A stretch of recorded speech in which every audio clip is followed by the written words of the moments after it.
माँ मैं बहुत थक गई हूँ। घर संभालते संभालते यहाँ मेरी थकान किसी को नज़र नहीं आती है। कुछ दिन आराम करना चाहती हूँ। सोच रही हूँ कि कुछ दिनों के लिए अपने मायके आ जाऊँ।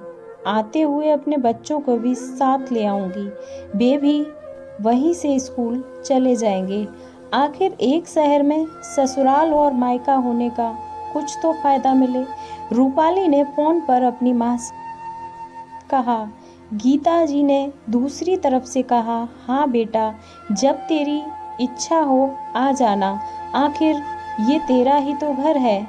ठीक है माँ, मैं कल आ ही जाऊंगी। रूपाली खुश होकर बोली, हाँ बेटा, कल आ जाओ, मैं तुम्हारा इंतज़ार करूंगी।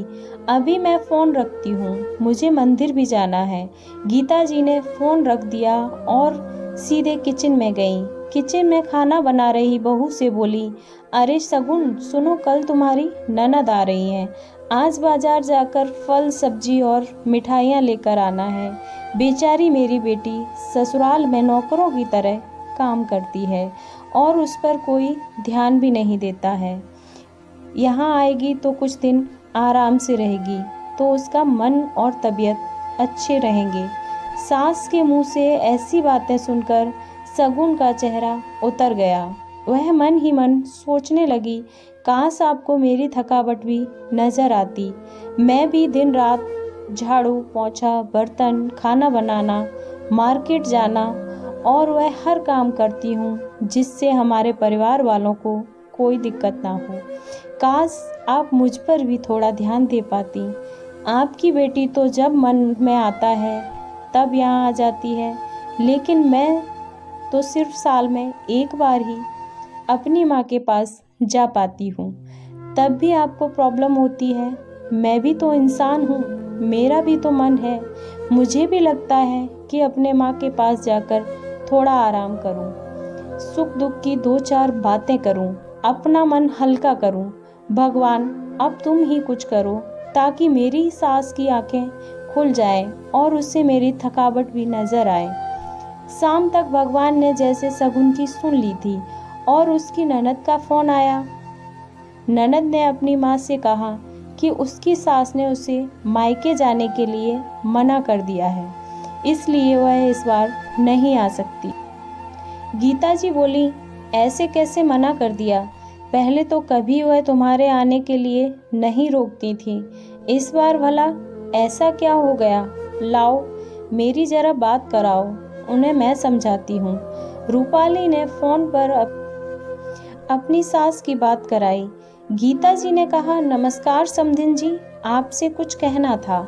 समधन जी ने कहा, कहिए। दरअसल रूपाली कल त्योहार है, इसलिए अपने मायके आना चाहती है। अगर आप उससे भेज देते तो अच्छा रहेगा। रूपाली की सास ने कहा, देखिए समधन जी, आपकी बेटी मायके जा रही है, इस बात के लिए हमने उसे कभी नहीं रोका और इस बात से हमें कभी भी कोई भी प्रॉब्लम नहीं हुई है। बस कुछ दिन पहले मुझे आपकी बहू की माँ मिली थी, एक रिश्तेदार की शादी में गई थी। वहाँ बहू सगुन की माताजी से मिलने का मौका मिला। उनसे गपशप करने के दौरान उनकी बातों से पता चला कि सगुन को साल में एक ही बार उसके मायके जाने का मौका मिलता है और वह भी बहुत कम समय के लिए। मुझे लगता है आपको पहले सगुन को उसके मायके भेज देना चाहिए और वह जब मायके होकर आ जाए तो मैं रूपाली को आपके पास भेज दूंगी। एक बहुत ज़रूरी बात जो मुझे लगता है आपको समझ लेनी चाहिए कि आपको अपनी बहू को भी बेटी की तरह या बेटी से भी ज़्यादा प्यार देना चाहिए। उसे भी मायके जाने की इच्छा होती होगी। हो सकता है रूपाली के वहाँ आने से उसकी आव भगत करने के लिए आप उसे उसके मायके नहीं भेजती होंगी या फिर वह आपसे कुछ कहने से भी डरती होगी। अगर आप उसको घर में ही कैद करके रखोगी तो एक दिन ऐसा आएगा जब वह आपके खिलाफ बोलने लगेगी, फिर वह आपकी सुनेगी भी नहीं और जब चाहेगी तब वह अपने मायके चली जाएगी। ऐसी परिस्थिति आए, इससे अच्छा है कि आप ही कुछ बदलाव ले आइए, जिससे आपको रिश्ते और रिश्तेदारों की मिठास खराब ना हो। गीता को अपनी समधन के हर एक शब्द में सच्चाई नजर आई।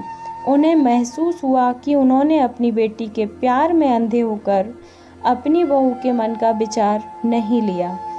उन्होंने हमेशा ही अपनी बेटी को अपने बहू के ऊपर रखा। दूसरी तरफ रूपाली भी अपनी भाभी के बारे में ही सोच रही थी। इस तरह की बातचीत को सुन रही थी। उसने भी रियलाइज किया कि वह कभी भी अपनी भाभी के साथ ठीक से बात नहीं करती थी, और जब जब वह मायके जाती तो भाभी थोड़ी उदास रहती थी। गीता जी ने अपनी बहू को बुलाया और उससे कहा कि सगुन कुछ दिनों के लिए रूपाली नहीं आने वाली है, इसलिए पहले तुम अपने मायके हो आओ। यह सुनते ही सगुन का चेहरा खिल गया था, क्योंकि यह पहली बार था जब उसकी सास ने सामने से उसे उसके मायके जाने के लिए कहा था। अगले दिन सगुन अपने मायके गई और इस बार 1-2 दिन नहीं, पूरे हफ्ते भर रहकर आई। अपने माँ बाप से, अपने रिश्तेदारों से मिलकर आई, और जब वह लौट कर आई तो उसका चेहरा खिला हुआ था, उसकी आंखें चमक रही थीं। सगुन के आने के बाद रूपाली भी अब अपने मायके आई, और इस बार वो खुद सामने से अपनी भाभी से खुशी खुशी मिली और अच्छे से बात भी की। रूपाली ने अपनी माँ से बात करके उन्हें भी अच्छे से समझने में मदद कि वह कहीं ना कहीं सगुन के साथ गलत व्यवहार कर रही। दूसरी तरफ सगुन अपने ससुराल वालों के बदले रवैये से बहुत खुश थी।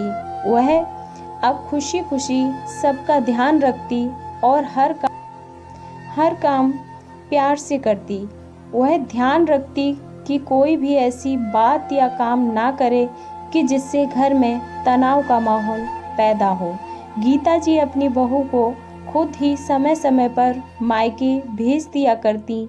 एक छोटे से बदलाव ने सास बहू और भाभी ननद के बीच की कड़वाहट को दूर कर दिया था और रिश्तों में और भी ज़्यादा मिठास और मजबूत कर दिया था।